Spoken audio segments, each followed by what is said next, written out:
Electra Meccanica factory, and we're gonna have Kroll. He's the CEO of the company, showing us around. There we go. We just received another 8 of these bad boys.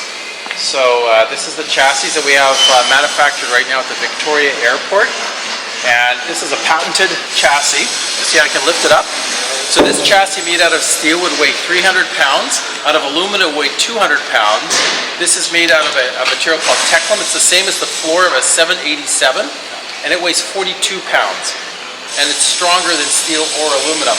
And this is what you put the motor in the back here, the back wheel there. This is the deck of it. This is where the steering wheel goes. These are the battery packs on either side here. Oh, so that's where the front goes. The battery packs go on. They slide right in. Yep. Super low. You can't get it. You can't get them lower as far as the CG goes than this. There's absolutely no way.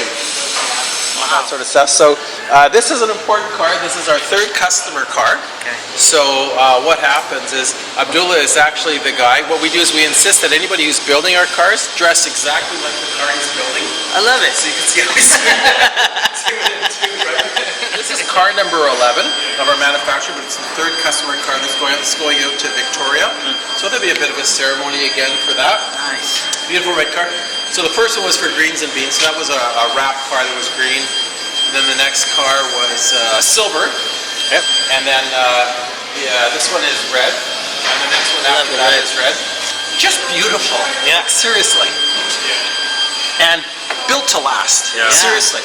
I want this car to be out there 20 years from now with people just thrilled with it. Beautiful Willwood brakes. This is one of the cars. This is the interior coming together.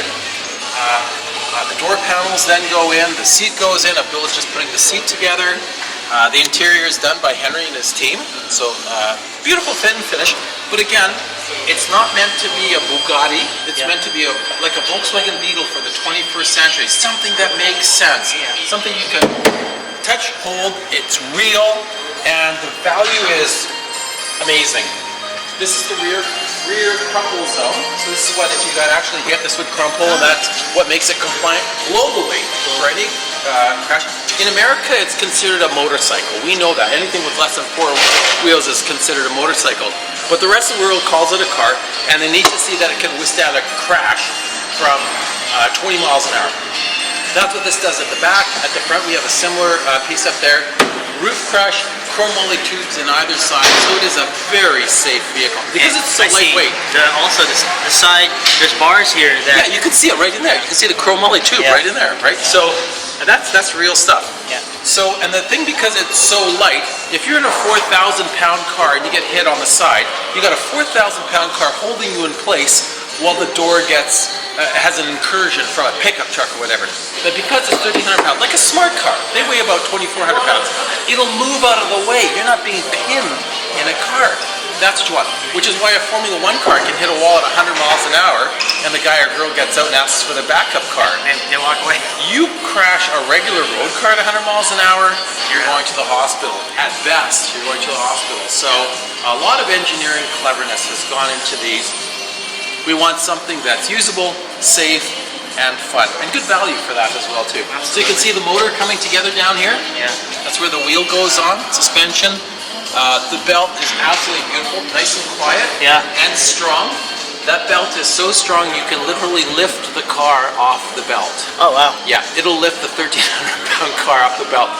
That's what the engineers tell us. We haven't done it, but maybe one day we'll actually do it on a hoist, lift it up 200 feet up. Chris will film it. Chris will be in the car. I have to do some more gym sessions. Chris, get in the car. So there's a whole bunch of our other chassis getting ready to go. Like I said, we got another 8 chassis. There's others, as you saw, over at Henry's place there. There's a bunch of them stacked up here as well too.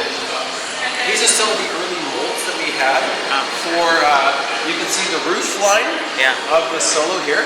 So it's designed on computer, and then they carve out this butt, it's a posit, and they take a mold off of that, and then the mold is what you make all the cars off of, right? Yeah, and I think Vega's going to try and do like a unibody. Yeah, exactly. And that's all part of the process. But the neat thing about it is we got the money to do that, and we're actually doing it and taking it to the next level, and there's so many levels beyond that. You know, at Tesla, they never quit innovating. Oh my God, can you imagine what a Tesla will look like in 10 years from now? Yeah.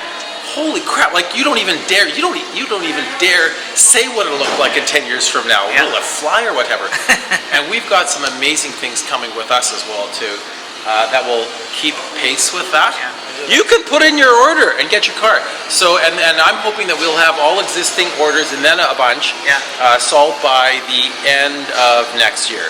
So next year should be a big delivery year for us. But the fact that we're putting these in the hands of people, and I guess you're going to meet one of our first customer in a while at lunchtime.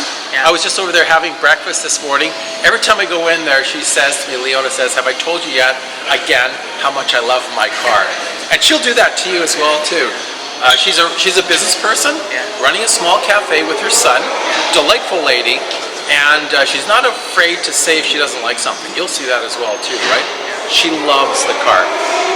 So this is the material that we make the chassis out of. So you can see this is the remaining bits that get cut out of it. Yeah. So it's a fascinating material. Fascinating. This is building smart instead of just strong, like out of steel or whatever. Sure. This is the 21st century, and that's what you want to.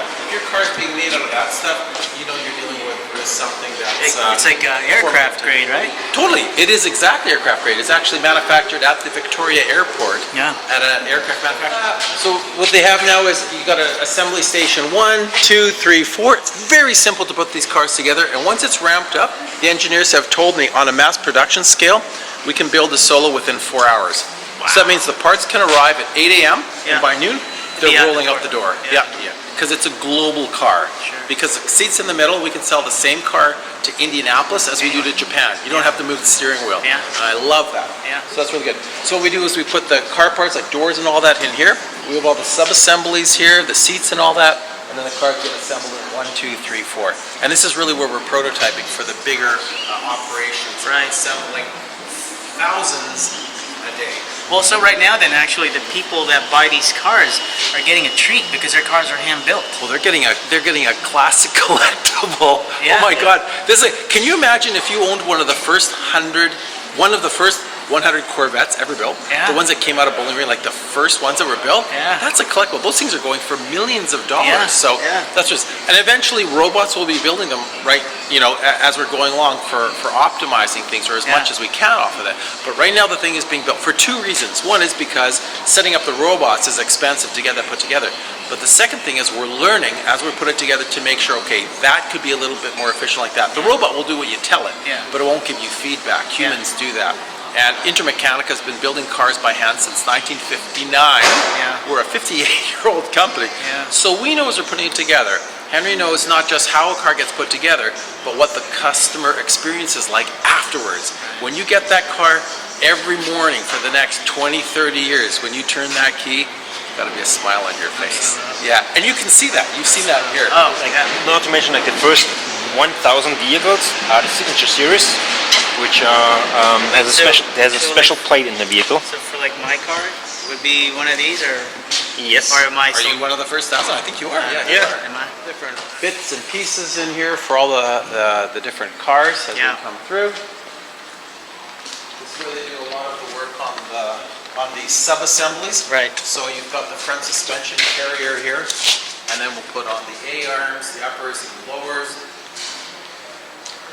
This is the front crush structure you see out of aluminum. Oh, okay. Big stack of them here. This is that rear part that I show you behind there.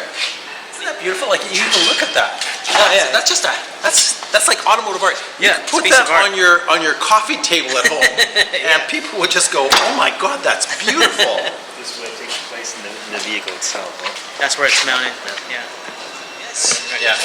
So every company should have Formula at One least friend. one Italian. So That's why they keep me around for no other reason. It's good for the image. no, and when we need wine or something, who better to talk to? He's set, right? You have one Italian and one German. So, and then up Too there many you can Germans, see right? we've got windshields. We're the first. I think we've got 200 windshields for the first 100 cars. Batteries available. Okay. We're working on all different kinds of battery technology. That's one thing that I understand as well too, working with different battery companies. I think that in the next 5 to 10 years we'll have cars that go way over 500 miles. 500 miles on a battery charge without any drama and charge up in much less than an hour. People are saying they're making cars. Be very, very cautious. When you can actually get into it and drive it, now it's Yeah, real, yeah. right? And that's why, literally, you're here to say, okay, enough talk, enough fancy pictures. Put me in the car, let me turn the key and drive it on the highway. Now you can believe it. Right. Until then, they could even sincerely believe they're doing it, right? But you have to get into it and know that it's real. And I don't want to talk about anything. I just want to show you, hey, take the car, take it for a drive, and then you come back and you tell me what it is. So, and again, we're not trying to show off with something like that. We're just trying to build something like an iPhone's a great product, but if only 8 people own an iPhone, you've defeated its whole purpose. 85 million iPhones a year, and the inside of an iPhone apparently is as gorgeous as the outside. That's the way they work. I've opened it. That's the way you make a great company, because not only do your customers feel good about that, your employees know what's on the inside, your suppliers does, your investors go, you know what, there's a lot more to this company than meets the eye. That's what people... Hey guys, so what do you guys think of Jerry? Isn't he so cool? He's such a charismatic person, and he's really passionate, and you can see that he's passionate about what he does, and not just towards the solo, but he's passionate about the environment and making sure that, you know, it sticks around for a bit. So I really want to thank Jerry for inviting me to Vancouver and seeing the facility, driving the car. Like he said, guys, once you get in the car and you drive it, you can say yes, it's real. So hats off to Electra Meccanica and his awesome team there. And a quick update on our contest. We're getting close, guys, to that halfway point, but we still got to keep on pushing and sharing our video. Let everybody see Electra Meccanica, have them watch it. You watch it a couple of times, because Chris Koch said, you know what, hey, let's make this even better. I'm gonna give also a beanie, an Electra Meccanica beanie, guys. It's gonna be cool. So you get the beanie and the shirt that didn't cost you $1,000. How cool is that? So guys, watch out for our next video. Don't forget to like, share, and subscribe. Thanks for everything, guys.